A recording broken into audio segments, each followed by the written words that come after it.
just held a news conference. Then tonight, DeMarco Morgan will anchor the weekend news tonight from Houston. And CBS This Morning co-host Norah O'Donnell will anchor from Houston tomorrow morning. Thank you for watching Face the Nation. I'm Major Garrett.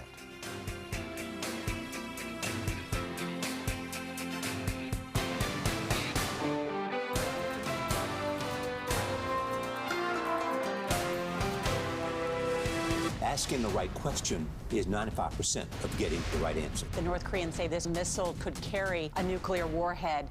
Is this a game changer? CBS This Morning. David Boreanaz stars. SEAL Team. New CBS this fall.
This is a CBS News special report. I'm Elaine Quijano with Christine Johnson in New York. We want to update you on the catastrophic floods now hitting southeast Texas. We know right now that at least 2 people are confirmed dead in the devastating aftermath of Hurricane Harvey.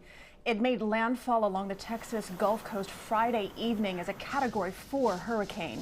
It hit with sustained winds of 130 miles an hour and devastating surge of seawater. It was the most powerful hurricane Texas has ever seen in more than 50 years and the strongest to make landfall in the U.S. since 2005.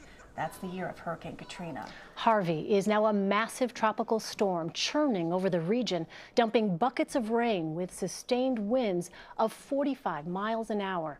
The rain is expected to continue into the middle of the week, and some parts of Texas could get nearly 4 feet.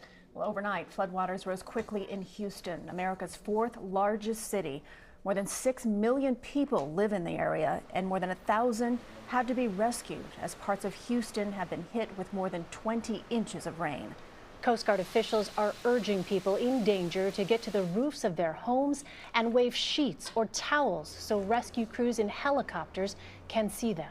DeMarco Morgan is about 30 miles south of Houston in Dickinson, Texas, with the situation there. DeMarco.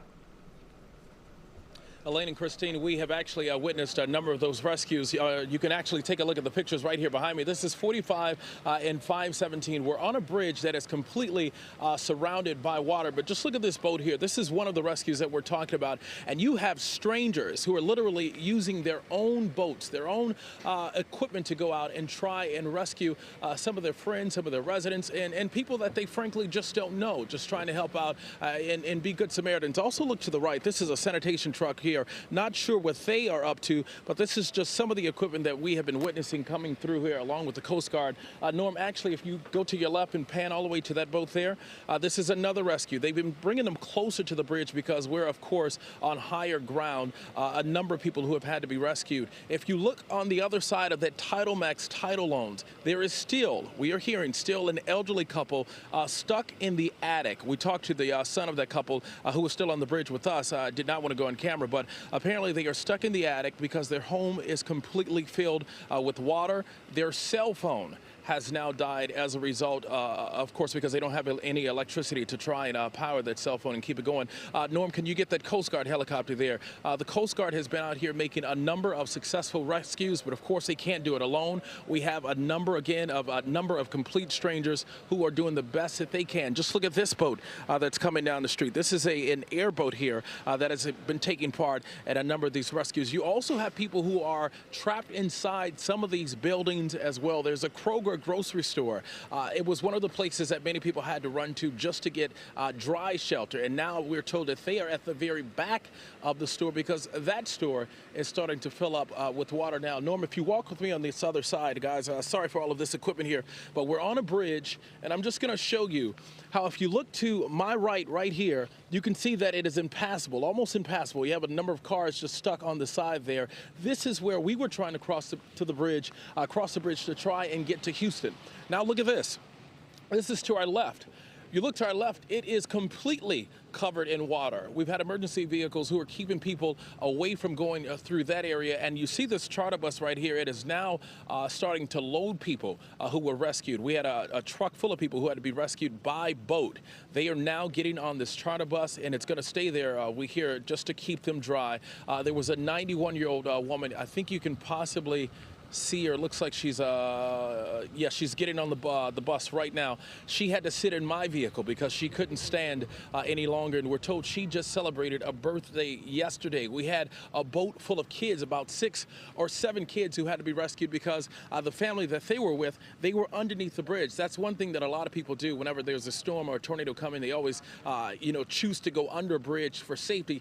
That's never a good thing, especially when you talk about a flood. Let's go ahead and go back this way. Again, we're in the town of Dickinson. You guys said it, about 30 miles east of Houston. You see these boat rescues taking place right now. This boat right here looks like it is actually full of people here. People have been going by. Some of the folks who've had to be rescued giving thumbs up, waving, very grateful for the people who have been helping them as well. And before we go back to this boat right here, look at this, the current here. See how strong it is? You see that do not enter sign? That is the current. See how fast it's moving. So this is very dangerous. We've actually had to tell some people, do not go down there and get in the water. People have still been trying to get in the water just to go check on their homes. Now if we can zoom in a little closer to this boat here that is full of people. Looks like they had to be rescued as well. You have small children.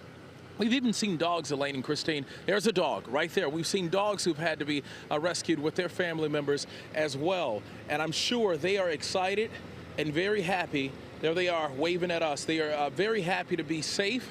Yes, the little boy is waving. We're happy for them as well, but we still have a lot of people who are unaccounted for in this area. Again, that Coast Guard helicopter is at a standstill. It's hovering over some area. Usually when it's hovering, that means a rescue is underway. We've also seen firefighters, and I've showed you this side. Norm, let's see if we can go and show them the other side of the bridge, which is also pretty bad. It looks like Dickinson, most of the city is pretty much underwater right here. You can see on the side of the Taco Bell, this bus is about to come through. Let's let this charter bus come through. This is the bus here that has a number of the folks who had to be rescued. I'm sure they're going to try to make it through that water. But if you see right here where they're crossing the barriers, look at that. Most of those cars, you have cars in the middle of the road, just stopped, mostly covered, completely submerged in water here.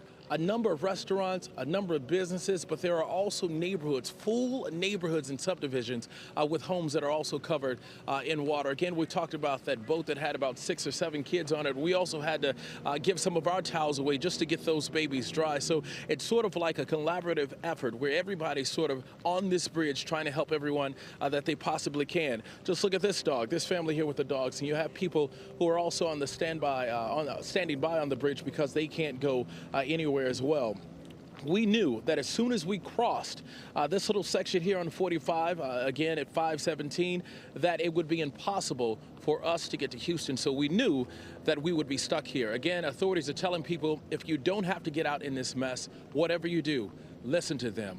Don't do it. People are still trying to do it. They're still trying to get out, still trying to go check in their homes. Leave your homes. You can always get another house. You can't get another life. Here's another rescue boat here. We've, again, seen firefighters out here as well. This looks like some of law enforcement here with this boat. Then you see this guy pretty much trying to walk it, which is something that I would never suggest, because some of these signs are completely covered as well. Look at that. That looks like a boat full of people being rescued. We've actually heard people yelling for help.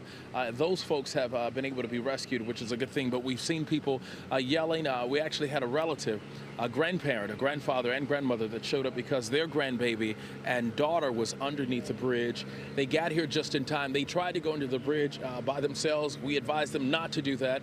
Somehow, some way, there were some strangers who had boats who were able to get that 2-year-old and that child's mother to safety. We got a chance to talk to them as well. So you have a lot of good stories that are coming out of this tragedy, but you also have a large number of people who are unaccounted for. As far as the eye can see, guys, you can see that this street here, which is 517, those who are familiar with Dickinson here, 517, as far as it goes back, it just looks like a river, almost like a lake here with just buildings sort of trying to peek out at the top. But again, we are keeping our eye on this situation.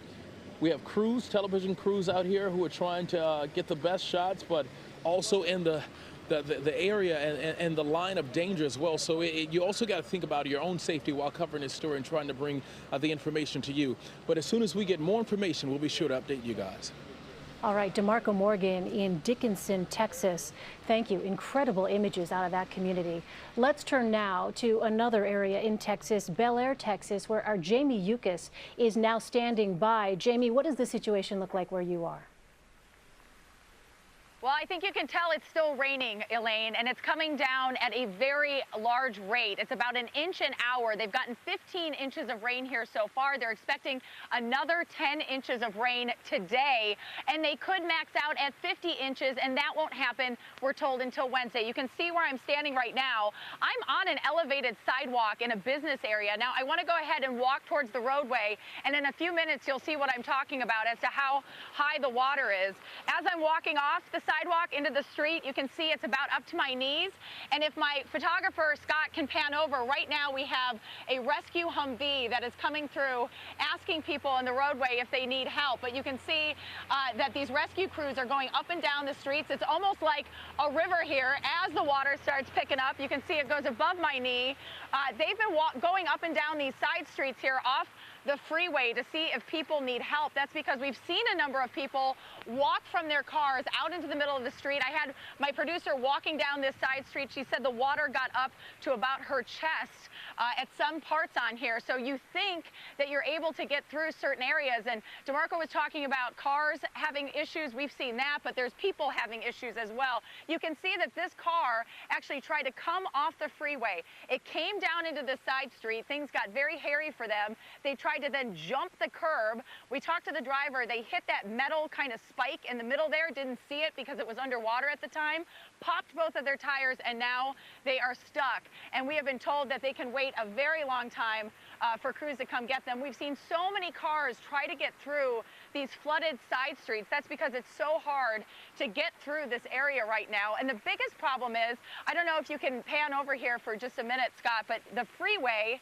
you don't see any cars driving on there right now, right? That's because there are so many spots along 610 that are just shut down because the water is simply too high. Now, 610, you may have heard of that, and that's because it's a beltway around the city of Houston. There's a large circular area where people try to get around the city of Houston, the inner circle, and there's so many spots right now that are underwater that police are actually having to tell people to turn around.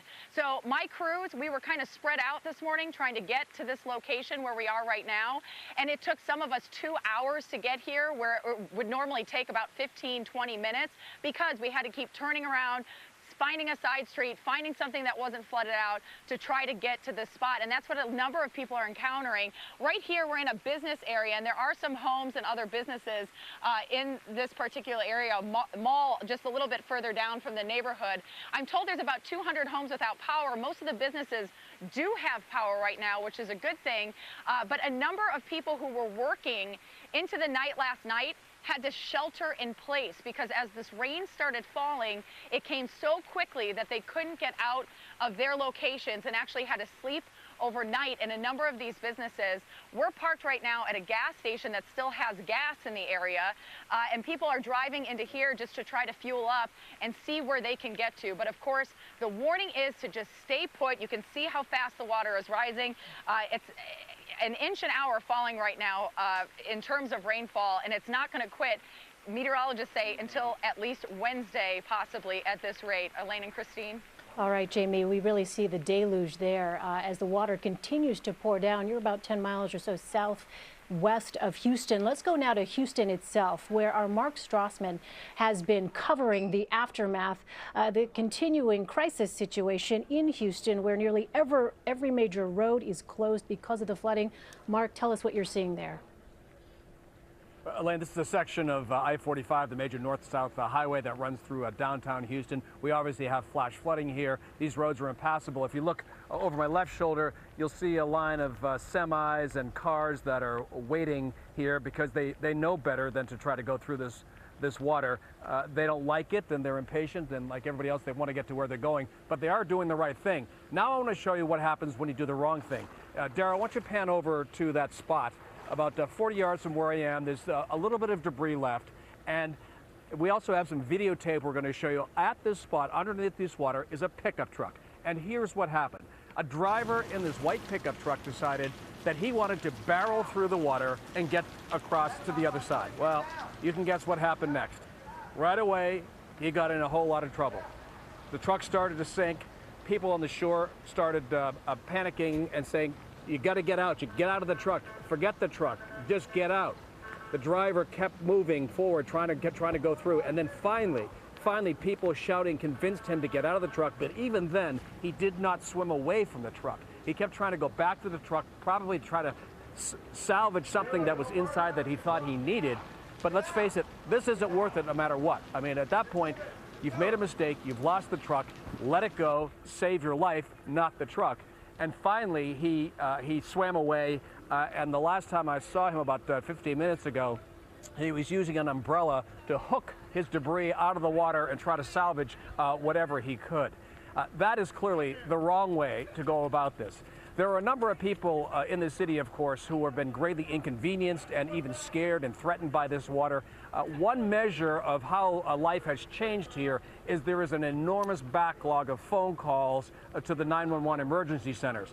The message essentially from officials is, if you're in a neighborhood that has a couple of inches of water coming in your house, that's no longer an emergency here. It takes something more than that to get emergency people to come out to save you. It is one measure of how life has changed here, that like these waters, the standard for what constitutes an emergency keeps rising in this city. Also, for folks who have no other place to go, the city has just opened up the George R. Brown Convention Center in downtown Houston. So the site of the 1988 Republican National Convention is now housing of last resort for flood victims who have no other place to go. Again, the message is stay inside, find high ground, and stay there if you can. But if you can't, if it really is an emergency, they now have a shelter downtown. But again, it's going to be very, very difficult for many folks to get into downtown just because so many roads like this are just simply impassable, and they're not going to be able to get there.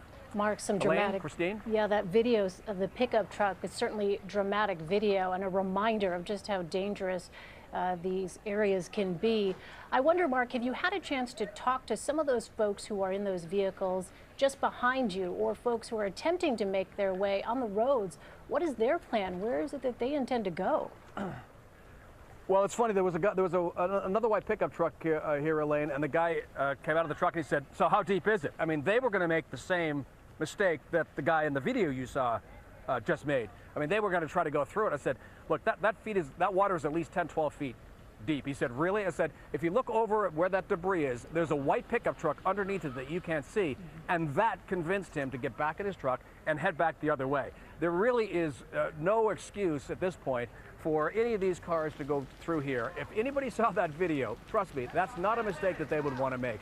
That guy is very, very lucky to be alive. There were people on shore who were genuinely panicking. I could see one guy even starting to take off his jacket as though he was going to have to go into the water to swim to try to rescue this guy. People were really afraid, especially when the truck started to sink. and the man started to climb back into his truck to salvage something inside that he really wanted, that he was going to become trapped inside his own sinking truck and potentially drown. That is not what anybody wants here. They want people to understand that life has changed in Houston and will continue to change for the next 3 or 4 days. This isn't going to get better until midweek. This is going to get worse. All right, Mark Strassman, in the city of Houston forest that continues to be under the threat of catastrophic flooding. Mark, thank you. The coastal community of Rockport, Texas, was one of several to take a direct hit from Harvey Friday night, and David Begnaud shows us the devastation.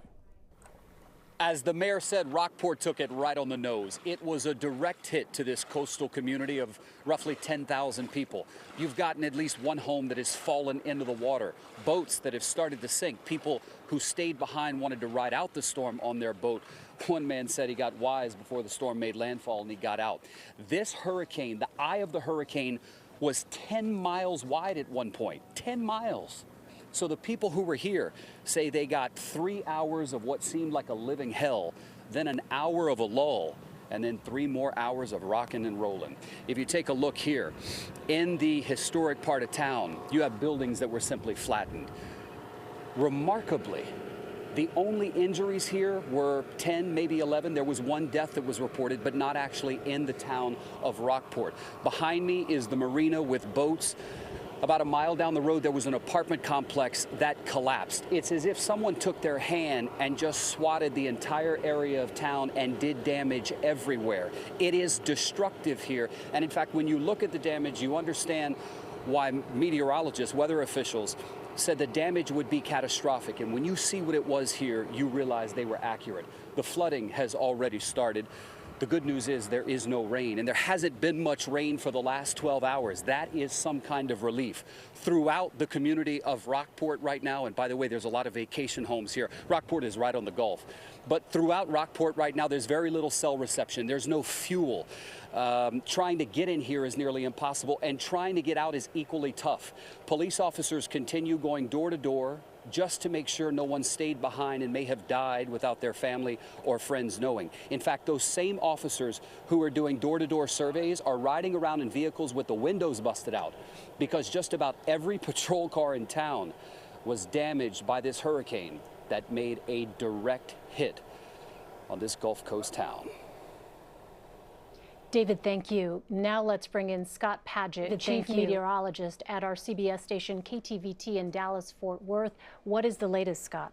And Elaine, we do have Tropical Storm Harvey that we're still looking at. Max winds of 40 miles per hour. So that's the latest update from the National Hurricane Center. But look at this forward movement, south-southeast at 2 miles per hour. It has been meandering around all morning long and will continue to do so as you take a look over the last 12 hours, just seeing it meander over 32 miles. But those feeder bands have been staying over Houston as we've gone through the morning, even last night, and looking at the last 4 hours, continuing to see more feeder bands pushing right over Houston, dropping a tremendous amount of rain, and now seeing southwest sides of Louisiana seeing a lot of that flooding rain. The other threat, tornadoes. Look at the tornado warnings right now for Harris County. That does include the Houston area until about 11:15 Central Time. So the concern is, as meteorologists, we tell you to get to the lowest level of your home when you have a tornado warning. A lot of people can't do that because it's flooded out. So if that is what's going to be happening for you, if you're in this tornado warned area, the lowest level you can, and try to get in that bathroom or that interior hallway. So flooding concerns, tornado concerns will continue as we go through the remainder of the morning and then even into the afternoon. Look at the radar estimated 48-hour rainfall. You can see as much as 20 to 24 inches of rain, including the Houston area down to near Galveston. So we are adding on to these totals. You can see Forest Oaks, 22 inches of rain. South Houston, 21 inches of rain. Friendswood, about 22 inches. Near Clear Creek, about 19 inches. And we're not done. As we go through today, tomorrow, even as we go through probably the midweek, we're going to add an additional potential of 22 inches of rain near Houston to 15 near Galveston as Harvey is going to slowly drift its way off towards the north. So you saw that latest track, but take a look at this. What has changed with Harvey is right now the National Hurricane Center thinking it remains a tropical storm going into Sunday night, later on tonight, and then possibly out over the open water. If that happens, I won't be surprised to see maybe a little bit of of strengthening with Harvey, but right now the latest forecast package keeps Harvey as a tropical storm at least until Tuesday. Then Wednesday, that center of circulation pulling its way further off towards the north and then into northeast Texas as a tropical depression. It will continue to rain as we go through the next 2 to 3 days, adding to the flooding concerns. Elaine? Scott Padgett, Chief Meteorologist at our CBS station and KTVT in Dallas-Fort Worth. Scott, thank you. Omar Villafranca is also in Houston for us. Let's bring him in with the latest there. And Omar, we see the flooding is just as apparent there as it was with Mark. Absolutely, Elaine and Christine. We're here right outside of the River Oaks area, and there are multi-million-dollar homes inside of that neighborhood, and right now they are starting to see a lot of water on their streets. I talked to one resident who said this reminds him of Hurricane Allison. We're also seeing some people here, and this gentleman here in a vehicle, who's just out here joyriding. This is something that the police and the sheriff do not want people doing, but this guy thinks he's got a tall enough vehicle and that he can do it. But right now, the water has been going here for hours, for days here, and it is steadily going up. Something we want to show you here, not only the water you got to watch out for as we kind of make our way across here. You may see that it looks like debris. That's actually a small island of fire ants. So there are people who are walking around here just trying to take pictures. They have to watch out for things like that. There's also plenty of snakes that we've seen out here in the area, so people really do have to be careful. This is a park that during any other time here in Houston would be busy. People would be running. They would out there be having a good time working on their fitness. But right now it is completely underwater. In this area, we're probably standing in maybe a foot and a half of water, and it is steadily going up. Now, we were near I-10, which is not too far from where we are at our location here. I-10, you would basically need a boat to get on I-10. I-10 will take you to San Antonio. Other direction, it'll take you to Los Angeles, but you can't get 10 feet because it's under about a foot and a half to 2 feet of water. It is steadily flowing down here, and there's still some people who are out here kind of going around like this gentleman here. He's coming around on his bicycle. People going around to see this type of flooding. Houstonians are used to seeing water, but like this is something that a lot of them are dumbfounded about. They are actually telling me, I had to come and see it with my own eyes. We haven't seen that many vehicles on the road, just emergency responders, but there are a lot of people out walking around, and that is something that the law enforcement and first responders are saying, stay home, stay off the road, avoid becoming a statistic by coming out here. We're going to continue to monitor this. Interesting note, not only things in the water and the water rising, we just got a buzz on our phone a few minutes ago before you came to us. There was a tornado warning in this particular area. As those bands come ripping through, of course, they create a swirl, and there was something on the radar that made it look like it could have been a tornado. So this area was tornado warned just a few minutes ago. Right now, we saw that that warning has gone away. But this is something that Houstonians are going to be dealing with for the next few days. Cleanup, obviously, weeks, maybe even months. Elaine, Christine? Omar, yeah, those all of those threats as a result of this storm, tropical storm. Are they talking about shelters in that area? There will be rescues here in the next few hours, over the next few days as these floodwaters start to rise. Are they worried about shelters becoming too overflowed? At this point, we're not sure. There are a lot of people who are staying home, but as you mentioned, as the floodwaters rise, they're making contingency plans. We know that a lot of people who left early, and a lot of them went to San Antonio. At last check, there were roughly 1,100 people who were sent to San Antonio and are there and basically as evacuees there. And that's going to create space here in Houston for the people who are going to need it, because, mind you, it's one thing to run away from a hurricane, but now the flooding is starting, and that's something that city leaders and county leaders are having to deal with here in the next few hours. Omar, you mentioned that residents there in Houston are certainly used to flooding, but not flooding like this. What was the guidance? No. Was there some kind of mandatory evacuation order? What were people in Houston told about this storm as it approached? There was no mandatory evacuation order, but people naturally, and listen, there are hurricane routes here that people know, you know, okay, if I need to go, this is the higher ground, this is where we go. Some people on their own would go to San Antonio, take I-10, go to San Antonio, take 45 and go to Dallas, just on their own. For the people who didn't have the means, they could evacuate and go to San Antonio, where there were some evacuation shelters that were set up over there. But Houstonians are used to hurricanes, but this is going to be a little bit different. Like I said, there was one gentleman who told me this reminds him of Hurricane Allison and the amount of water that Allison brought. Now, it hit south of here, but Houston right now is taking the brunt of the water, and based on the forecast, could be for the next 3 to 4 days. So this is really going to test not only the resources, but the ability of first responders to get to people out here in the greater Houston area. And mind you, this is what, the 4th largest metro area in the country. This place is monstrous. And compared to other cities, it is very spread out. This is unlike New York, where things are very maybe compact. You can look as far as you can see, and it's still the city of Houston proper. It is a monstrous city in square footage. So there's a lot of ground to cover here for first responders. They're hoping people do not put themselves in harm's danger, stay home. Hopefully they have the supplies and the supplies they need to hunker down as this storm goes through and keeps raining. And they're hoping that it's not as bad, and hopefully it tapers off. But that right there is up to the weather gods. Yeah, we'll keep our fingers crossed for certain. Omar Villafranca reporting for us in Houston. Omar, thank you. Let's now go back to DeMarco Morgan in the Houston suburb of Dickinson, Texas. He was on top of a bridge. We'll get an update from him. DeMarco? Christine, again, just take a look behind me. You can see that this area is completely covered in water as well. We're on Highway 45. This is at 517. A number of people still being rescued as we speak. Actually, behind that tree, you probably can't make it out, but it looks like there are some people being rescued over there by a boat.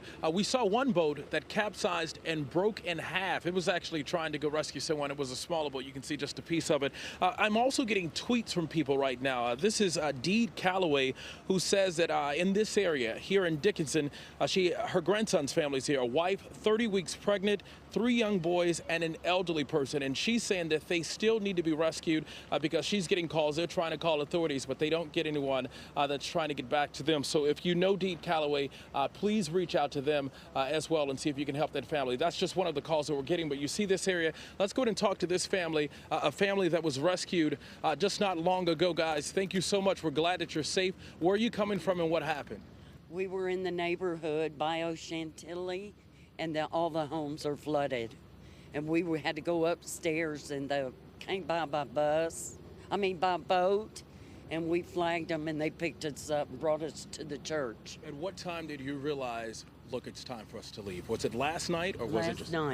Last night. It started flooding at 10 o'clock last night, and it's still doing it, so... Now, did you listen to authorities? Did authorities try to tell you guys to get out? I know there wasn't a mandatory evacuation for this area, was it? No, not at all. And do you know the people who rescued you? Was it strangers or was it... Neighbors. Yeah. He had a boat, and he was going up and down the streets, picking up everybody, so. And tell us about your house. Describe your house. Was it full of water? Where were you guys? How did you... We have a 2-story home, and on the first floor, it's up to here, and all the furniture's just floating. Everything, mattresses, all, yeah. And sir, I can see that you're shaking. I'm sure you're cold and freezing out here. Tell us, how's everything going right now? Of course, we know it's not looking good for you guys, but you guys have life. That's important. Yes, thank you. Is everything okay? Yeah, I'm just freezing. Just freezing, yeah, I know it is. It is cold out here. I wish I could give you my jacket as well. Again, talk about this area. We were told that the last time something like this happened was back in 1979. Were you here? Correct. No. Well, we've been here 23, and we've never had this, even during Ike. Wow.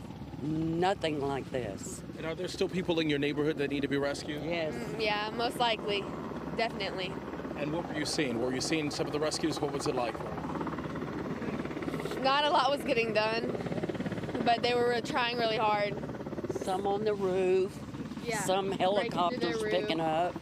They were even busting holes in the roof to get on the roof. So. Yeah, me and my sister were trying to flag down the choppers and stuff in the back of our tailgate, but nothing. Well, it's a good thing that you guys are okay, and I see you have your puppies as well with you. And we were able to get this gentleman right here, a poncho, so we're glad you're okay. We hope you can stay cool. You can see him right now. We got a poncho. Actually, Norm, show the guy. He's good right now. Wanted to make sure that we show the people that we are helping as well out here. This is something that when you're covering the story, you still got to remember that you're human as well, and this could happen to us as well. We could be in their shoes. Look at this Coast Guard helicopter. This is just one that we've seen. We've seen a number out here in this area, but they are also making rescues, and whenever you see them hovering over a specific area, that means a rescue is underway. Norm, if you pan down right here, you can also see this boat. Looks like a police boat that's going through and making rescues. There's a CBS not far. We've seen people being walked out and put onto boats. It looks like that guy is trying to get on a boat right now, or he's pushing it out so it can get in a clear area, or a better area, I should say, to help save and rescue folks. Look at this current. We've been showing it all morning long. It is getting worse by the hour.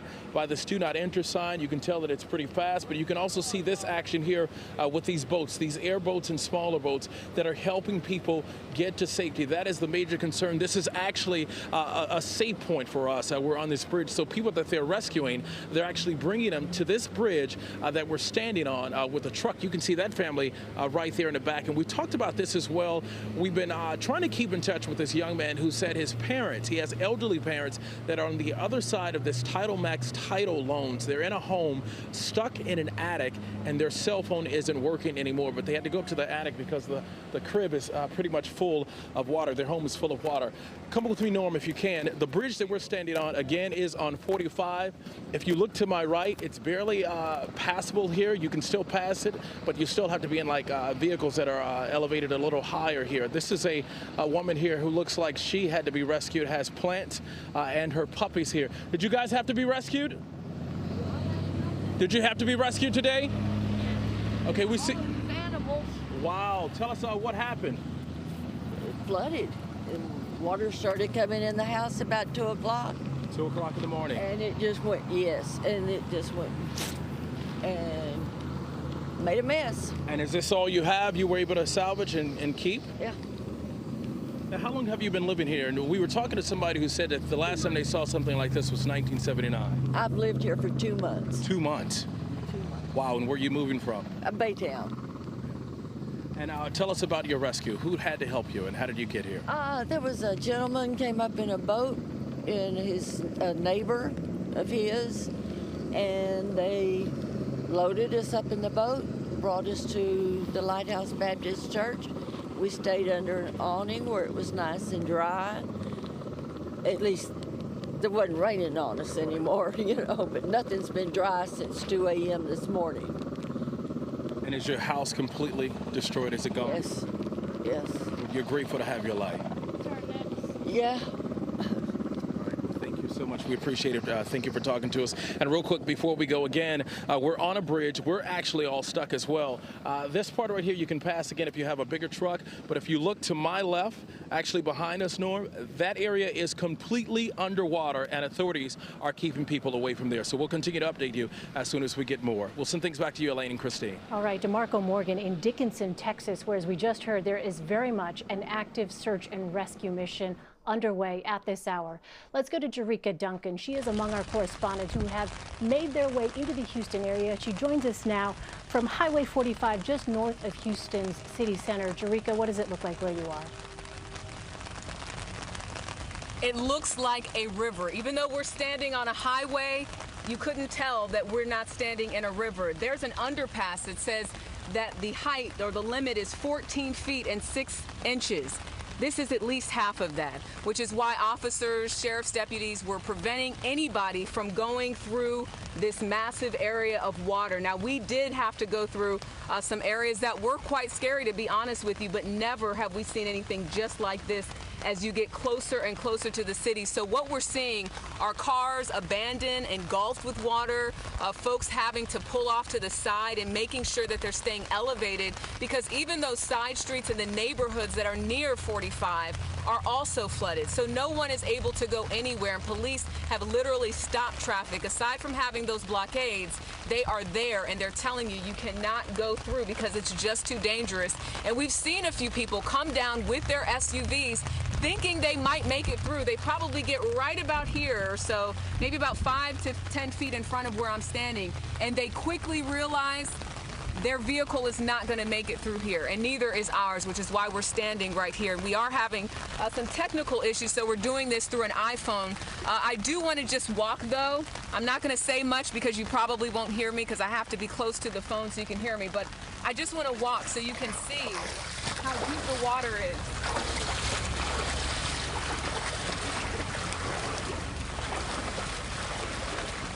Okay? If I were to go out further, the water would easily be up here. So again, this is why police are telling people they cannot even attempt to go through this area because no one is going to get through here safely. So we're standing by, we're seeing people coming out, taking pictures. No one has been in a position really where they're asking for help. We've seen abandoned vehicles, which leads us to believe those folks have already left.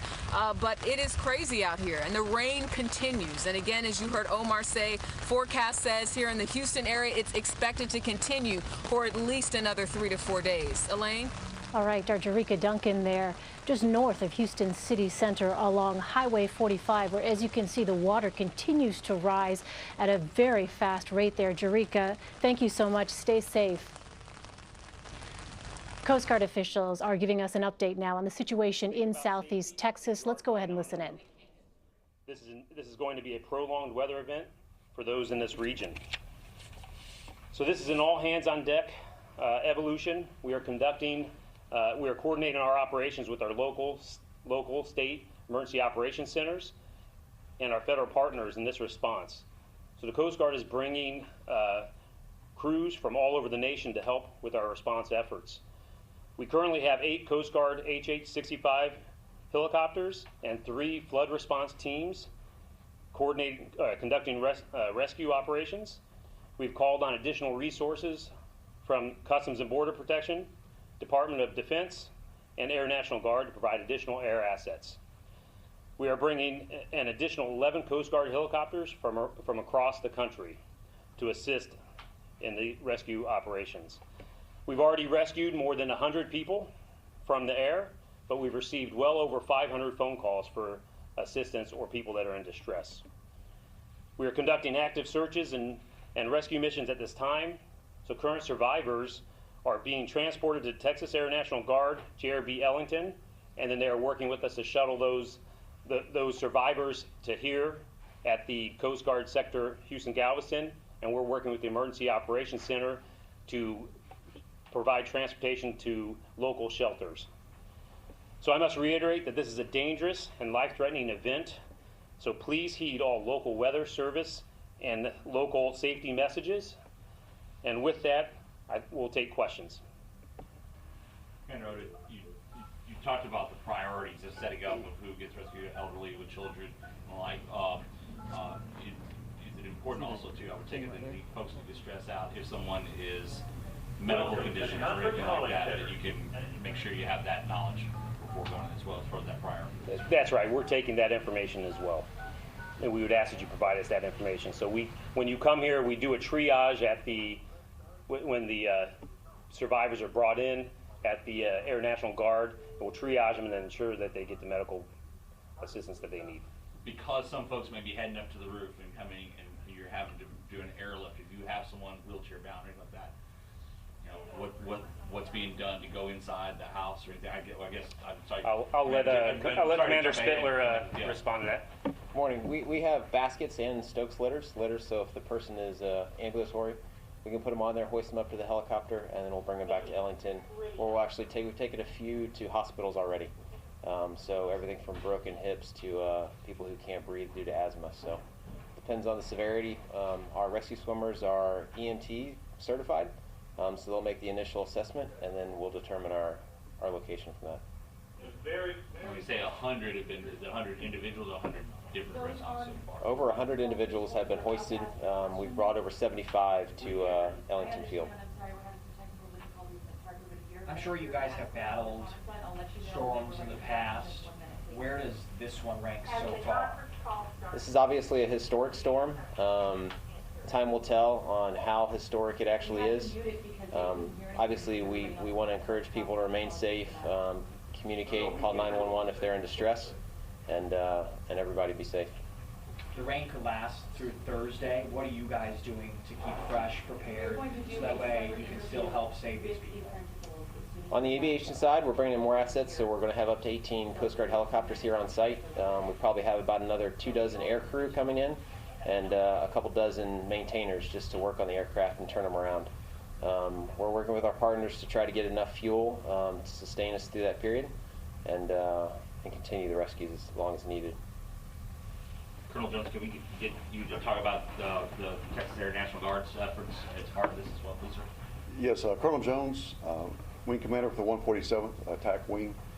We're partnering with the Coast Guard and the rest of Texas military forces, but the Guard is here to support. Obviously, the event is going on, and we will be. It's Texas helping Texans is what's happening right now. So we'll continue to partner. A big concern for us is the airfield operations. We want to make sure that we can get aircraft in and out of our airfield, which is very difficult right now. Think of bigger planes as well as helicopters, C-130s bringing supplies, so on and so forth, and eventually medical evacuation. But we'll continue to partner. Tell everyone that this obviously is not over a long way from it being finished, but we appreciate their patience, and we'll do everything we can to help the citizens of Texas.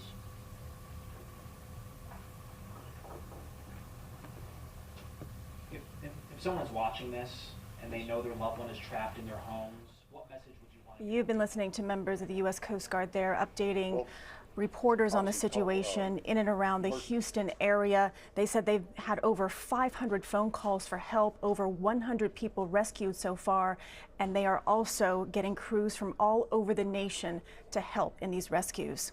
Jamie Yukas is just south of Houston right now in a suburb called Bel Air. The rain is really coming down now. Jamie?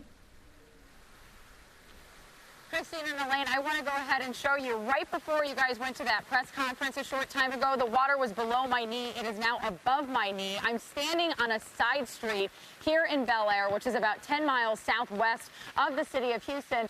And this just gets deeper as you go further down. I want to go ahead and point out, you can see that speed limit sign.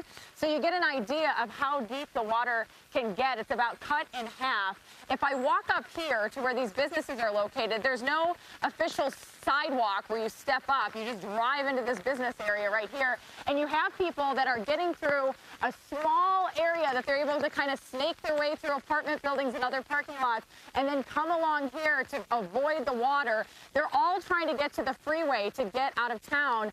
And guess what? Once you get to the freeway, there are so many places that are blocked. You can see right now there are people walking through our live shot right now. They were able to stock up at a gas station nearby, get some supplies and stuff. How are you guys doing? This is what I'm talking about. These are the cars that are trying to make their way through the parking lot as we're standing here to get over to the freeway. I'm going to have my photographer, Scott, follow that car because this is what's happening right now. They try to get up to this intersection, and then they try to get on 610, which is the inner loop around the city of Houston. The problem is once you get on the freeway, there are a number of police officers who are turning people around. So there are people who are stuck. There are people who keep getting turned around. It's taken several hours just to go a few miles, if at all. That's why they're asking people to just stay put at home. As we follow this truck, you can see that fence line here, and you can see homes just beyond that fence line. I can tell you when we got here just a few hours ago, the water had not gone over the median here. It has now gone over the median, and it's creeping towards those homes. I know further down, a number of the homes are flooded. There's some apartment buildings where people are parking their cars up on 5th and 6th floor parking garages to try to get the cars out of harm's way if that comes to them in that parking spot. But we do know that people in these businesses, too, last night, they started trying to get home. They couldn't make it. They had to turn around, and they hunkered down and slept here. They're now trying to find a ride home, but as you can see, this water is just rising so quickly. When we talk to city officials, it sounds like here in Bel Air, water is falling down in rain form at about an inch an hour. They've gotten at least 15 inches of rain so far, so more than a foot since the storm started. We're expected to get another 10 inches today. And I can tell you, since we've been standing out here, we've gotten at least a couple more with how far the water has come up. We were in a parking lot that was completely dry, and I'm watching my photographer's feet now starting to get wet. So as I toss it back to you in the studio right now, that's the situation out here. People really being asked to just stay at home and not get out on the roadways, especially around the city of Houston. Conditions clearly getting worse there in Bel Air, Texas, where we have Jamie Yuccas reporting for us. Jamie, thank you. Let's bring in Scott Padgett now, chief meteorologist at our CBS station KTVT in Dallas-Fort Worth. Scott, what is the latest as far as what you're seeing on your maps? From what I'm seeing, Elaine, the latest is this is going to get worse. We are continuing to see these feeder bands pulling into Houston, right over Houston. You notice that center of circulation still well down to the south and west. So over the last 4 hours, we continue to see the really warm Gulf waters feeding this system, continuing to pull this tropical moisture right up over Houston to near Galveston. So these are those feeder bands that we've been looking at as we've gone through probably all morning long. And as I've zoomed my way in just a bit more, thankfully, at least right now, not noticing any tornado warnings, but that's going to be the potential as we go through the remainder of the morning and into the afternoon. Those spit ups can happen in these feeder bands. Houston right in the middle of one right now. Rainfall rates maybe 2 to 3 inches of rain per hour. But what's also interesting is I widen out this view. Look at this feeder band, and we're going to go ahead and just track how far down it feeds, almost to near Mexico, about 315 miles away, feeding into this. The radar estimated 48-hour rainfall. In some areas, 20 to 24 inches of rain. You can really see how it's been piling up as we've gone through the morning hours and now about to go into the afternoon hours. So look at the maximum totals by county. Here's Harris County, the Houston area, Galveston County, 24 inches of rain, more than 24 inches of rain in Harris County, but also surrounding counties, more than 2 feet of rain so far, and we're not done with this yet. Just over the last hour, just a couple of inches of rain, but we're going to add on to that as those feeder bands push their way on in. Here's my future sky forecast. As we go through the remainder of the morning hours into the evening, you notice that it doesn't stop. It sits over the same area, and that means we're going to be dealing with the potential of another maybe 14 inches of rain by Tuesday to Wednesday. By Thursday, an additional 22 inches of rain from now until then, on top of the 2 feet that we've already seen, because Harvey is just moving very slow. South-southeast at 2 miles per hour. Now, I know a lot of us like to focus on those winds at 40 miles per hour. It is going to hang out as we go through the next couple of days as a tropical storm. Elaine? Relentlessly punishing conditions. Scott Padgett with KTVT. Scott, thanks very much. Well, as we've been telling you, nearly every major road in the Houston area is closed due to flooding. This includes sections of major interstates. Streets in downtown Houston have been turned into rivers, and our Mark Strassman is there now. Mark, how do things look right now?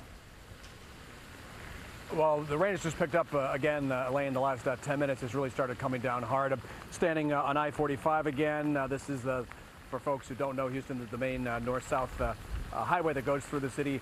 Nobody can go past points like this, as you can see. Cars at least can't go past here because of all the water. But people have been walking, like Alexander and Austin here. They watched the McGregor-Mayweather fight last night at a friend's house. And so how long have you guys been walking?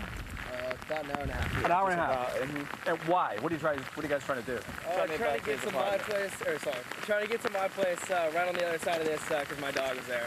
So you're worried about the dog? Yeah, we got an email from the apartment complex saying water got to the first floor, so we just wanted to get to him because we've heard about a bunch of people leaving animals behind. We didn't mean to leave him. We didn't think it would get as bad. So yeah, exactly. We started flooding quickly and we got stuck. So drive back. You walked how long? About 4 miles? About 4 miles. Through U of H's campus and then hopped on 45 and just walked all the way down. Have you seen some unusual things?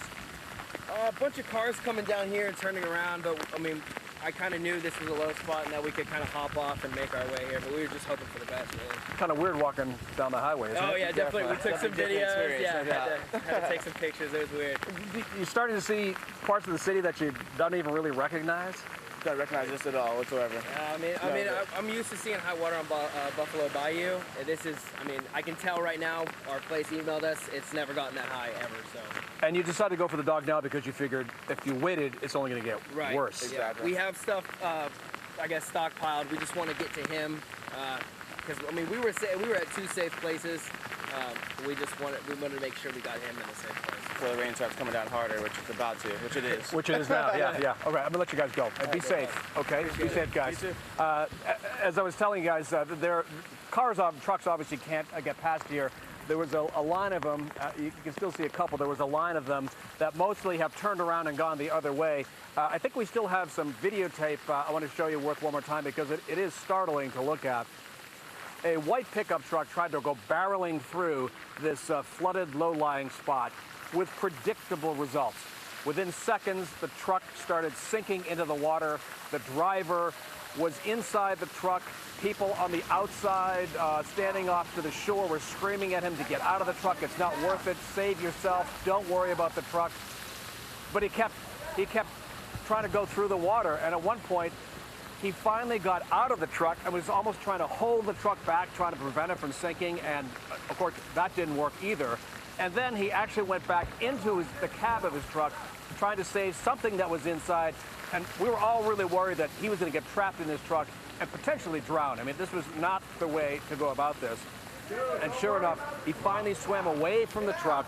And the truck itself, I'm looking at the spot. You can't see anything. It's completely underwater. He probably drove into what was 10 to 12 feet of water, completely over the roof of the truck.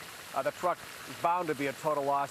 Last time I saw him, he was trying to fish some of his belongings out of the water using an umbrella to hook the contents of what had spilled out of the back of the truck and into the water. He's trying to save like his cooler and whatever other stuff he had in the back of the truck. But he was lucky to get away from that mistake he made with his life. One more thing. I told you that the George R. Brown Convention Center has been turned into a shelter for flood victims. We just sent a team over there, and so far there's almost nobody there. It's still early, but again, people are going to have trouble getting to that convention center just because of impassable situations like this one. If they need a place to stay, it's going to be a struggle for a lot of people just because low-lying spots have become islands in many cases, completely surrounded with water, and some of those folks are bound to be very, very nervous as they watch water rise into their house, and they're trying to find the highest spot they possibly can. Elaine, Christine? Yeah, that man in the pickup there, Mark. It's such a desperate feeling to be losing everything, every one of your possessions, but not worth risking your life. Mark Strassman in Midtown Houston. Not at all. Exactly. Thank you, Mark. President Trump has been getting updates on the storm this weekend at the presidential retreat Camp David in Maryland. And this morning, the president tweeted about the storm, writing, "Wow, now experts are calling Harvey a once-in-a-500-year flood. We have an all-out effort going and going well." Earlier, he wrote, "I will be going to Texas as soon as that trip can be made without causing disruption. The focus must be life and safety." Mola Lange joins us now from the White House with more from there. Mola? Well, as you mentioned, the president monitoring the storm from Camp David. It was about an hour and a half ago where he took a meeting via video teleconference with cabinet members and senior advisors to get the latest on the storm's developments. You know, Mr. Trump certainly aware, at least on the political front, that this is the first major test. This is a major test for his young administration. And that awareness, as you mentioned, seems to be playing out on what we imagine is the president's favorite communication forum, on Twitter. He has been very active today, touting the federal government's response and his administration's response to Hurricane Harvey, to the storm, tweeting, among other things, wonderful coordination between the federal government, local and state officials, between agencies of all levels of government, major rescue operations underway. He also tweeted, the president has warned people to stay safe, to be safe in those affected areas. He has stressed the seriousness of the storm as he's been updated. But the focus of the president's tweets has also at times shifted to other topics. He also tweeted this morning about the border wall. He tweeted about NAFTA. At one point, he seemed to be promoting the book of a controversial sheriff, David Clark of Wisconsin, Milwaukee County there. But for every one of those tweets, the president has followed up with a tweet about what he is doing, what his administration is doing, and what the federal government is doing to respond to the storm. You heard Coast Guard officials a few moments ago talking about their footprint in Texas as well as in Louisiana and all the damaged areas. FEMA Director Brock Long mentioned this morning that the government, the federal government, has deployed about 5,000 people to those damaged areas. They are doing everything from conducting search and rescue efforts. They are helping to restore power in areas that have lost it. So a major footprint there by the federal government. Elaine and Christine. All right, Mola Lengi at the White House for us. Mola, thanks very much. We want to go back right now to DeMarco Morgan. He is about 30 miles south of Houston in Dickinson, Texas. DeMarco, we have been talking to you and watching from your perspective. You're at a vantage point overlooking where some of these rescues have been taking place. Yeah, exactly, Elaine. We're actually looking at a rescue take place right now, actually further back. But if you look at this group, it looks like a family, and they have small children on their shoulders.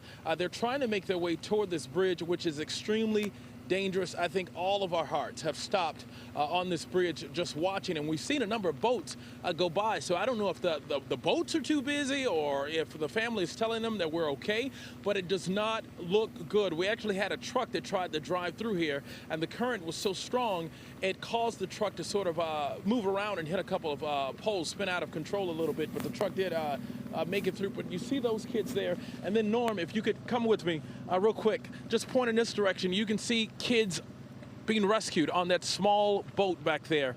It actually just maybe blocked now by the tree, but a number of children. We're seeing a ton of babies who are having to be rescued, which is, it's good to see that they're being rescued, but you can only imagine and think about the ones who are not accounted for. But as this family right here comes through on this small boat, you can tell that they're being rescued as well. We are witnessing this firsthand. People just trying to do the very best that they can, and you see a lot of strangers. I think that's the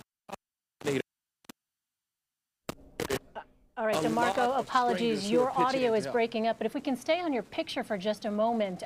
One of the things I think folks may not realize as we look at these images that are just heartbreaking of families desperately trying to move their loved ones out. Okay, we should be good now. Is this good? Yes, DeMarco. I was just saying that one of the things that I think people don't realize, but I know from having covered floods, is that federal officials will tell you that it only takes about 6 inches of water to absolutely knock someone off their feet. So even as we watch these images of people wading through these streets thinking they're okay, there is still very much a danger, and that current, as you've been showing us, has been a fast-moving one. DeMarco, what are you seeing right now?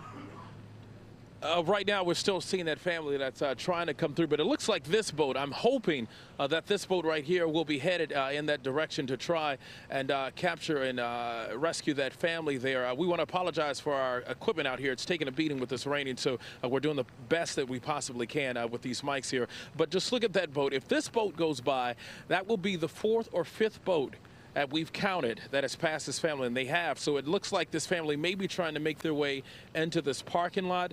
That looks like it's okay to stand up because most of those cars in that area are not covered. So hopefully that family is okay, and they probably knew exactly what they were doing because they know this area a lot better than we do. If you look right here, Norma, if you can get this, this is also a family that had to be rescued here using one of the sanitation. All right, DeMarco, apologies. We have lost your audio. Understandable, given the absolutely punishing conditions that we have been talking to you in throughout. But they're just one of the many rescues that DeMarco has watched take place there in Dickinson, Texas. Let's go ahead and bring in correspondent Jason Miles of our CBS affiliate in Houston, KHOU. Jason joins us now from Dickinson, Texas as well. Jason, give us your vantage point. What are you seeing? Yeah, I don't think we're too far from DeMarco, guys, and we've seen people be rescued by boat, by U.S. Coast Guard chopper, by school bus, National Guard truck, dump truck, name the type of vehicle, and I have seen people come out of this area in those types of vehicles. These people in the back of a pickup truck with a couple of kayaks. We've seen multiple people floating along. What is an interstate? Keep that in mind. This is I-45, the Gulf Freeway as we call it in this area. It runs this section at least between Galveston Island and the city of Houston. The inbound lanes pretty much completely covered with water. The outbound lanes absolutely covered with water. No one is getting through that over there. It's probably waist or even shoulder deep in spots on that side of the interstate. It's been a chaotic morning, guys, as you might imagine. In the last 2 days, the Houston area has gotten 20+ feet of rain. My station, KHOU TV, had to abandon the entire station within the last few hours because of rain and flooding in our building near downtown Houston, just off Allen Parkway, a well-known thoroughfare in that area. All of my co-workers back at the station have moved to a nearby Federal Reserve Bank to hunker down. We are off the air. Fortunately, we're still able to broadcast via the network here. Take a look behind me. These people just came through waist-deep or shoulder-deep water with a dog. I feel for these folks with pets, with children, trying to get any really pertinent belongings out of their homes. You see over here on the feeder road, the frontage road off the interstate, a family, it looks like, using a truck, or is that a boat? That's a boat, like a pontoon boat with some railing around it. This family, you know, trying to get out of their home with anything they can, especially, certainly, most importantly, their lives. So many people over the last 24 hours we've seen try to drive through water they think is shallow enough to drive through. At least one person died that way in the Houston area. Unfortunately, I'm sad to report that we came across a man in the parking lot of a Walmart in Lamarck, which is between here and Galveston. He was clutching on to one of those corrals that you put a shopping cart in. It was in the parking lot of the Walmart. It looks like he drowned sometime overnight in that parking lot, where I'm told the water was waist high at one point, but he was still grasping that shopping cart corral, dead there in the parking lot of a Walmart. A sad situation, and it's almost hard to even comprehend or process at this point, because so many of us are affected too. We have families, we have apartments, we have homes, we have cars. In my case, mine is probably toast in the station parking lot. It's just a tough situation, guys, and I can't express that enough. But the personal side of this story, the struggles these people are going through, and many of them, keep in mind, have gone through struggles before. Areas that are prone to flooding. We've had so-called 500-year floods in the Houston area just within the last 16 to 18 months. And now this, they're calling it another 500-year flood. You wonder when it stops, but the rain is certainly not stopping anytime soon. I even see a dog on that boat with that family. But we're expecting another band of rain to come through and dump even more water on this inundated area. And this could last through Wednesday or Thursday, guys, and hopefully we'll have some relief at some point. But at this point, it doesn't appear as if we will. And Jason, you know, as we sit here and we watch these pictures that you're bringing to us live from the Houston area, seeing the faces of all of these residents, they are clearly in shock. All really the possessions they have is a bag over their shoulder in some cases, and a t-shirt and the clothes that they were wearing as all of this flood water started rushing through. Is there any sense, have you been able to talk to anybody there? Is there any sense that they feel like city officials did enough to prepare for this? Well, let's ask a young lady here. I assume you evacuated your home? I did, yes. Tell me where you were and when that happened. So last night about 11 o'clock we realized water started coming into our house, which we live in a very high home in this neighborhood right over here. By 1:30 it was probably about ankle deep, so we got our stuff. We had to wade across the street to our neighbors, and we spent the rest of the night in their second floor and then on their roof for the rest of the evening till about 6:30 this morning. How did you get to the roof? Because I heard some people actually had to cut through their attic ceilings. Yeah, we were lucky. They had doors that opened up onto their roof from their second floor, so we were able to get out there pretty easily. But we didn't get out of the neighborhood very quickly. We had to get a boat and take it to the front of the neighborhood and then wade through all this water. How long have you lived here? Less than a year. We moved from Galveston, and ironically, I had an argument with my dad about he needed to come up and stay with us last night, and he was like, "No, I'm going to stay in Galveston." And then it turns out we're the ones who flooded. He didn't. Yeah, for people who don't know, Galveston is obviously on the Gulf. It's an island, yes. Prone to flooding, hurricanes, and it was fairly spared yeah. compared to many other areas, right? Yeah. When I called him to tell him we had about 4 feet of water in our house, he kind of giggled and said, "Well, I'm glad I didn't stay there because we haven't had a drop." A lot of people share your attitude, though, because other people have lived through this type of flooding before. Yeah. I assume some of your neighbors have? Yeah, not this type. This is unprecedented. This is nothing we've ever seen in this neighborhood or in this area. I know a very long time ago, not a very long, but in the 70s, they had some serious flooding in this area, but nothing since then, and everybody thought they were going to be safe. What's your name? Concetta Maceo. Ms. Maceo, thanks for joining us, and Thank our you. thoughts are with you and your family, and I hope everything is okay. Thank you Just very remember, much. property can be replaced, right? Absolutely. My husband's still in there rescuing people, so that's why I'm still hanging out, waiting for him. Thank you so much. And to your point, there was certainly a lot of warning. There was a forecast. We said this could be unprecedented. Obviously, you don't really know the damage or what Mother Nature can do until it happens, guys. Back to you. Spending the night on the roof. That is quite an image for you. Jason Miles in Dickinson Forest. Jason, thank you. Let's go back now to DeMarco Morgan. He is also in Dickinson, Texas. He is on a higher piece of ground, actually on top of a bridge where flooding is happening on both sides at the ends of those bridges. DeMarco. And Christina and Elaine, I got to tell you, it's pretty tough just to watch these pictures. We've been sitting here for the past couple of minutes. You can't see the elderly people, but we've counted about 3 or 4 that had to be rescued on this boat and then put onto the sanitation truck here. We were trying to figure out why the truck was here. You can see the firefighter or one of the city officials, or city workers, I should say, holding what appears to be an oxygen tank, now using this heavy equipment to take those people out of here. We're told that a number of elderly people live in this area. Then you look at this little boat right here, also folks who had to be rescued. These rescues are happening by the second, literally. We are still watching people who are trying to make their way. Norma, if you could show this street here, this is 517 just off of Highway 45.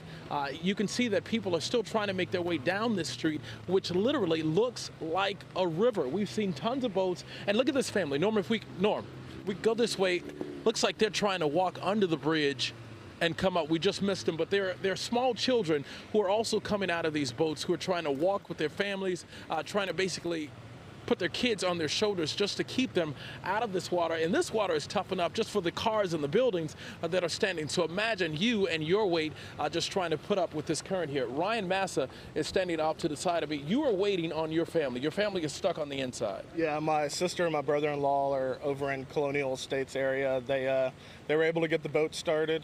Got one of their friends that has a small infant to safety, and then they're trying to make their way back over here to get to us so we can get them south with their dogs. And you made your way to the bridge. Was it difficult for you to get here?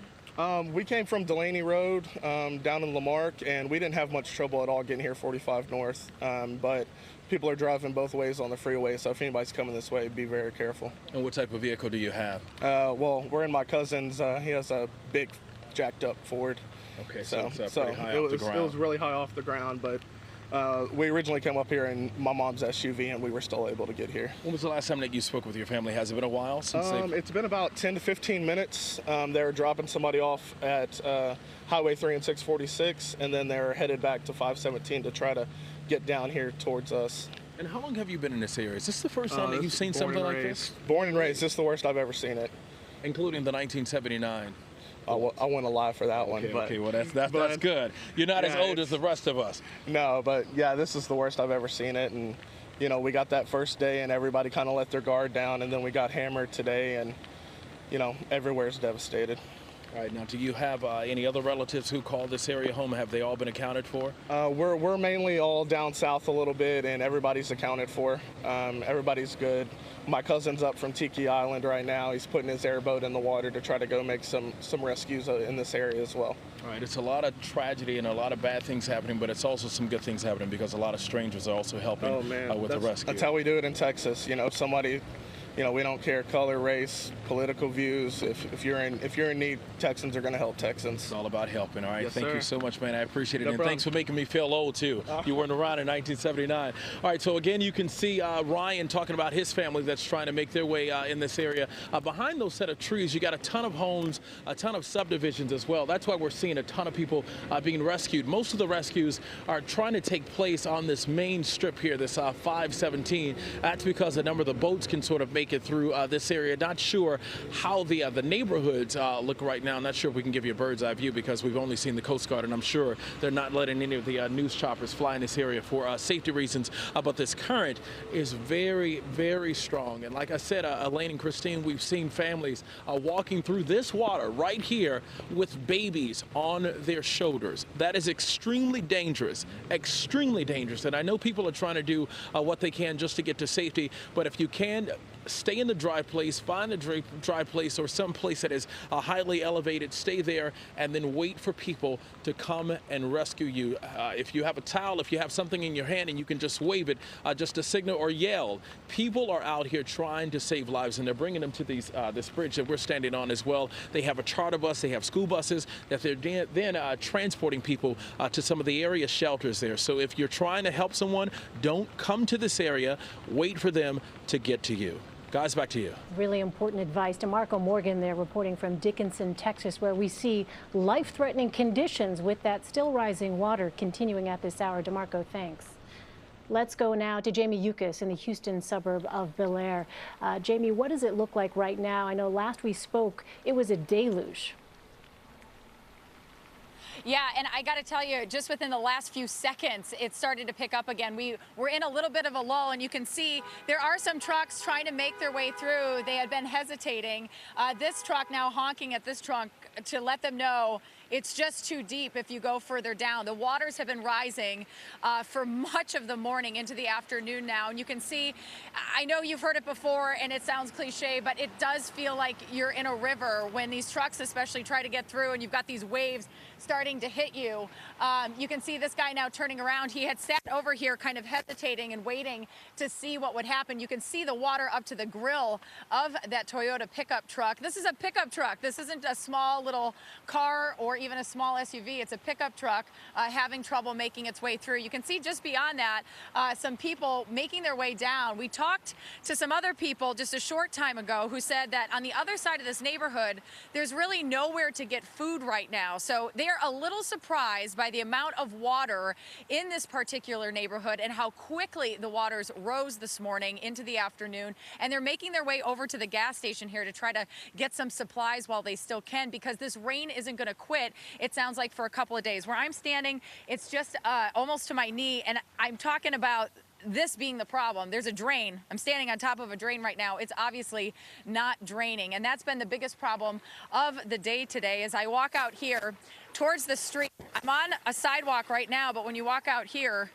it gets to about knee level. They're walking along the median right now, so they're elevated just a little bit. That's the difference in water. And that's the biggest problem with cars right now, is you can see a little bit ahead of you. You see that there's maybe a white line. You think, okay, I can make it through. It looks like I can see where the road is. And then you start going and you end up in water that's like this. Many people trying to kind of snake their way through some of the parking lots. That's also now becoming a problem because of those drains being completely packed.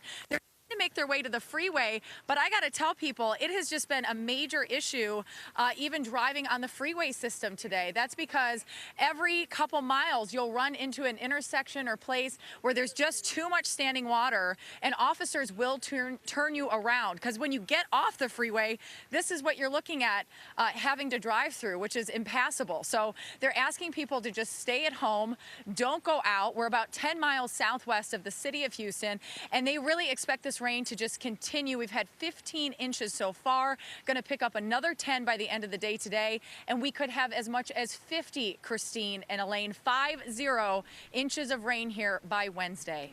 Incredible, Jamie. I'm curious, have you seen police presence there, emergency vehicles? In the time that you've been posted there, what has the emergency presence been like? Well, when we talked to you a little while ago, you saw a Humvee come by and it looked like a guy in a t-shirt. We know that he is a volunteer firefighter, and so he was driving his own Humvee up and down the roads trying to see if people needed help. This car has been stuck here. They've got 2 flat tires for quite some time. It seems more in this particular area of Houston, more of people helping people, getting out in their trucks and SUVs, seeing if people need help. We've watched people get picked up by other people. We haven't seen a lot of police presence or firefighters here. We saw one fire truck go by us about 2 hours ago, but we know a lot of them are going up to the freeways and they're trying to shut down a lot of these places, the on and off ramps, so that people do not get on and off and then get stuck in this water. They're turning people around, or they're having people just stay put on higher ground. But for now, it's been a couple hours since we saw just one fire truck go down, and the water is rising into the neighborhoods. You can probably see the wood fence behind me in that house. We know that there is starting to be be flooding in some of the homes just beyond here. Earlier, only about 200 homes were without power in the city of Bel Air, but it's only an area of about 18,000 people. So that's what you're looking at in this particular area of Houston. And Jamie, that particular gas station where you set up, is there power still there? The people coming around to get food and other provisions, are they encountering a situation where there is still power in that part of the city? Well, that's the thing about this gas station. I feel very lucky, Elaine, because we just on a whim decided to kind of set up here. The crew was able to come together in this spot. Some of them, it took them a couple hours to go just a few miles to get here. And we said, okay, it's on higher ground. It's open. It has power. It has a bathroom. It has some food and supplies inside. And so far, it's still open. But I can tell you, people are trying to walk from the various neighborhoods to get to this gas station. There's another gas station just on the other side of the freeway, also open right now and has power. Of course, that could change as the waters start to rise and some other issues start to come up. We actually think we might be stuck here for now because, well, the gas station parking lot around it is dry. I don't know. This is right. We're starting to creep up into this business area, and this is what the roadways look like. So we may be stuck at the gas station and hoping that the power stays on for a little bit for us. All right, a precarious situation there in Bel Air, Texas. One of the things people may not realize is as these disasters unfold, what happens is you have folks who very quickly realize that they may be out of provisions. And as Jamie, I know you're well aware, will then venture out and attempt to find whatever provisions they can. And so where you are appears to be sort of an island of safety, an island where they can continue to go, at least for the time being, as this storm continues to unfold. Jamie Yukas reporting from Bel Air, Texas for us. Stand by camera 2. Thank you very much, Jamie. And now, continuing our coverage, Elaine Duke joins us from Washington. She is the acting secretary of the Department of Homeland Security. Thank you for joining us, Secretary Duke. Thank you. We see the floodwaters rising in the Houston area, in around the Gulf Coast. What are your main concerns? Our main concerns now are search and rescue. We believe the floodwaters will continue to rise for the next 24 to 48 hours. So we are focused in supporting the state and local government in search and rescue. Do you feel as though you have enough equipment and enough manpower to do that? Yes, the Governor Abbott and DHS have been in close contact along with the President. State of Texas was very well prepared and we are supporting them. It is a mass storm. Patience is going to be imperative as we continue search and rescue and then go into recovery, but we are well prepared and are currently under operations as of this morning.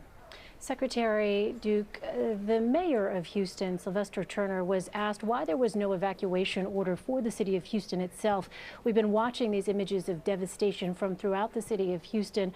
What the mayor said is that, frankly, every bayou went over its banks, that this was an unprecedented, in his words, amount of water, and that putting 2.3 million people out on the road, as he said, would have been untenable. Do you agree with that? Each local official, such as the mayor, has to make the decision based on the information they have at the time, whether evacuation or shelter in place is the best. And we cannot predict these storms exactly, and so they make those calls for the safety of their people as best as they can, given the predictions for the storm path. Might a mandatory evacuation order perhaps have helped ease those rescue efforts that are taking place now, though? We can't say and second guess. I think the focus now should be on helping the people that need our search and rescue efforts and continuing with food and water support and getting on to recovery as soon as possible. I think that's the important thing, looking forward, helping support the state and local government in their rescue. Obviously, you always want to think ahead as well and prepare for the aftermath, Secretary Duke. I know that rescues are your main priority right now, saving lives. But even after that, as far as the recovery goes, you're talking about repair, you're talking about thousands of people without homes. How will FEMA play a part in that?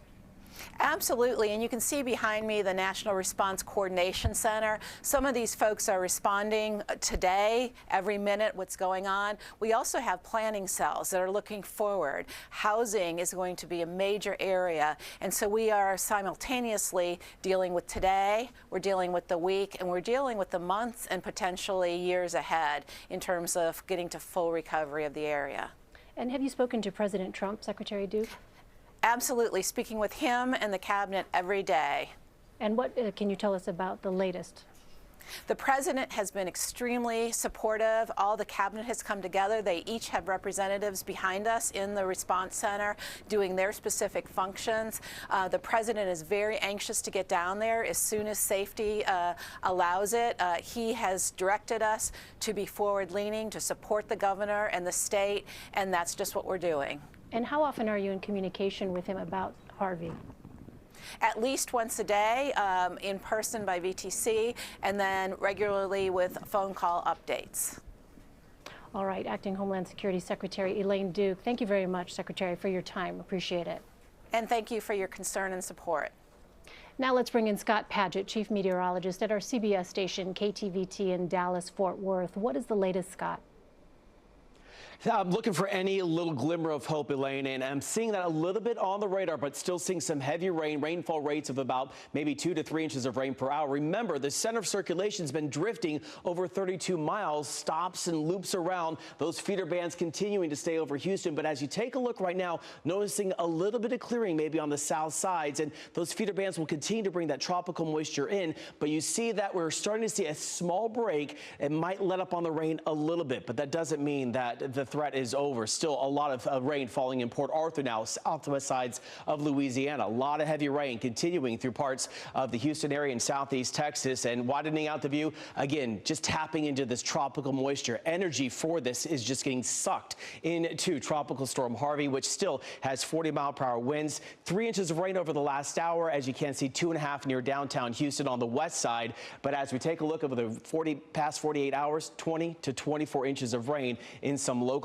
spots. Have some updates for you. Dayton about 27.45 inches. Dixie Farm about 26 inches. First Colony about 23 inches. About I-10 at Normandy 20 inches. And you can see Pearland about 24 inches. So more than 2 feet of rain in some localized spots.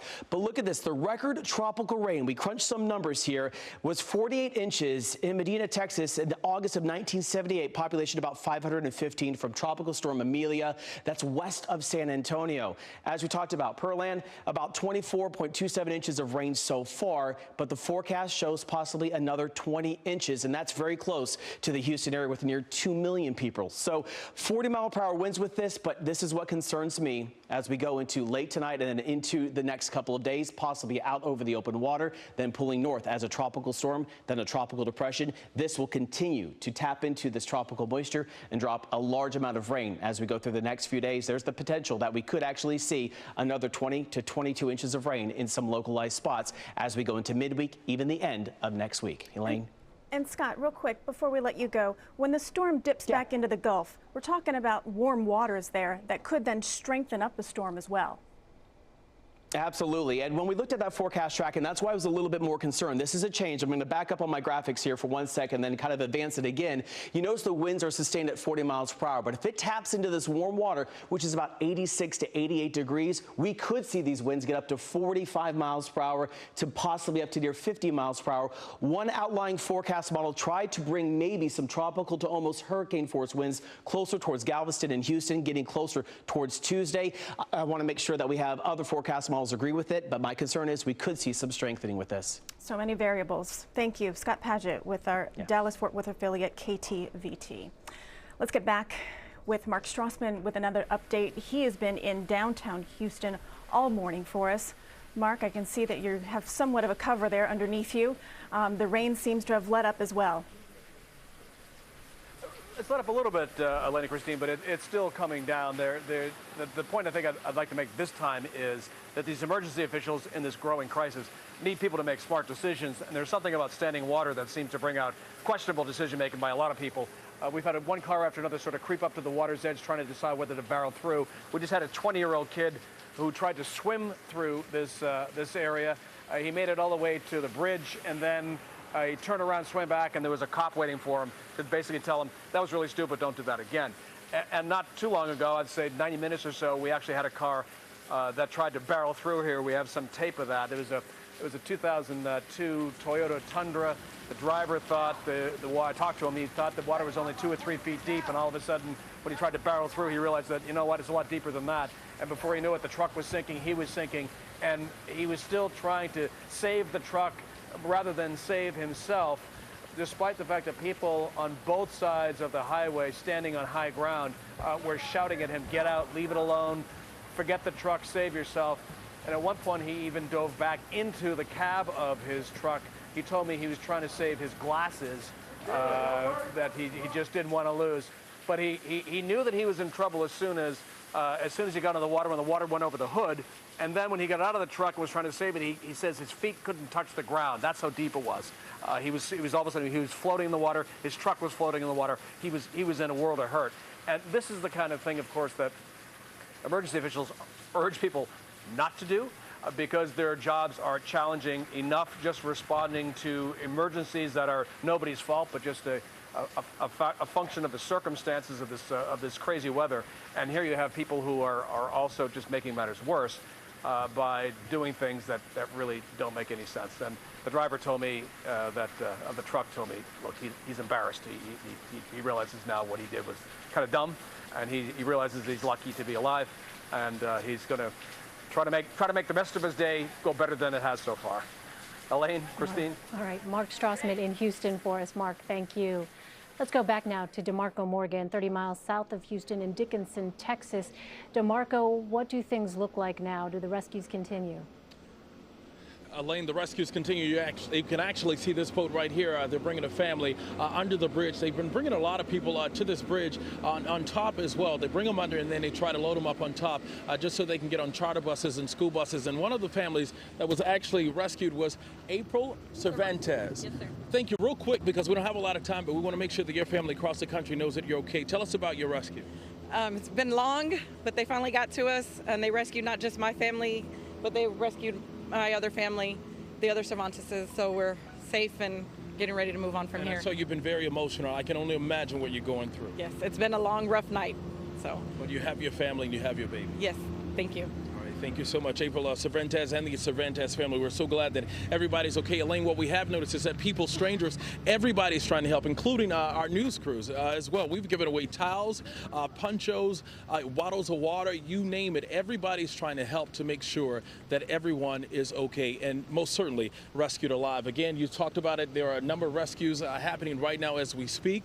We will continue to keep you posted on this situation here in Dickinson, which is not looking too good. Back to you. Extraordinary circumstances there in Dickinson. DeMarco Morgan, thank you so much.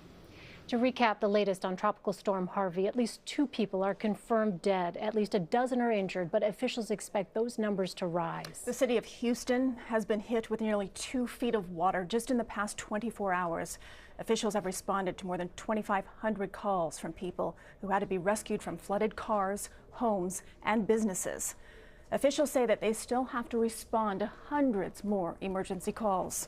As we've been showing you, nearly every major road around Houston is closed due to flooding. This includes portions of several major interstate highways. Nearly 250,000 homes and businesses are without power.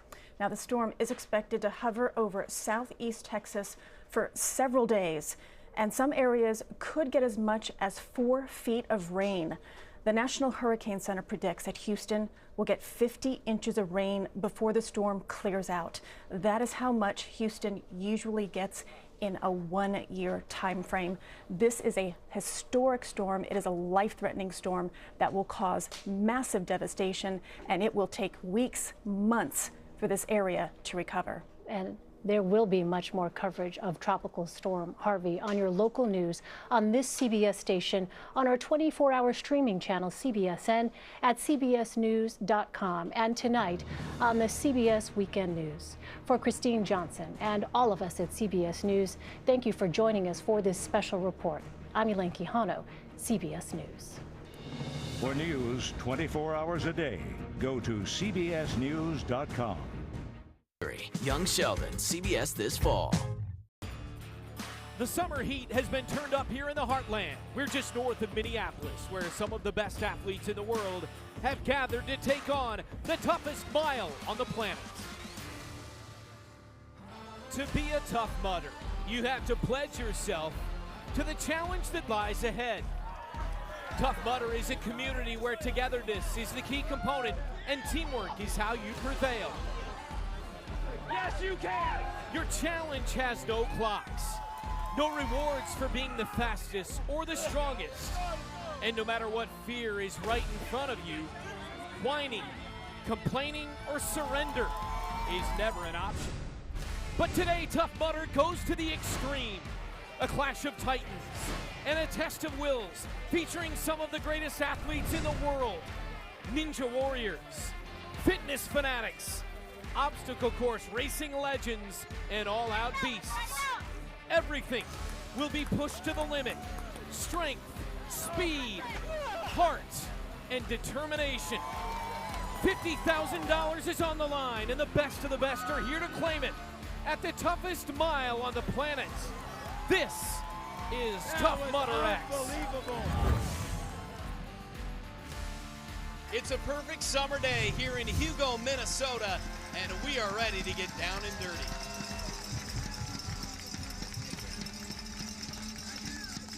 Hi everybody, I'm Brent Stover alongside four-time world champion and one of the most decorated obstacle racers in history. It's Amelia Boone. And yeah, this is Tough Mudder, but it's a totally new Tough Mudder experience. Tough Mudder X is a unique fitness challenge combining the best elements of a Tough Mudder obstacle course with the intensity of a functional fitness workout. We're calling it the toughest mile on the planet, and if you survive it faster than anybody else, you'll have a chance to take home $25,000.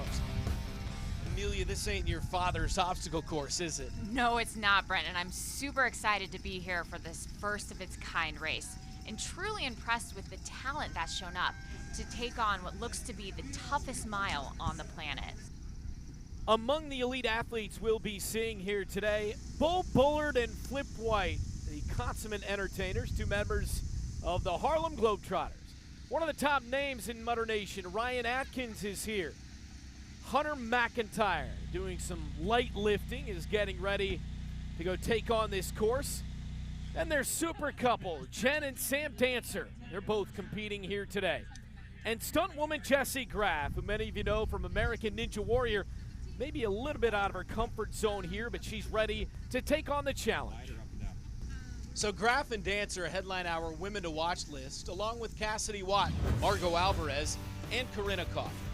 And this is a stellar lineup of women. I've competed against many of them, and they come from a variety of athletic disciplines, such as obstacle racing, functional fitness,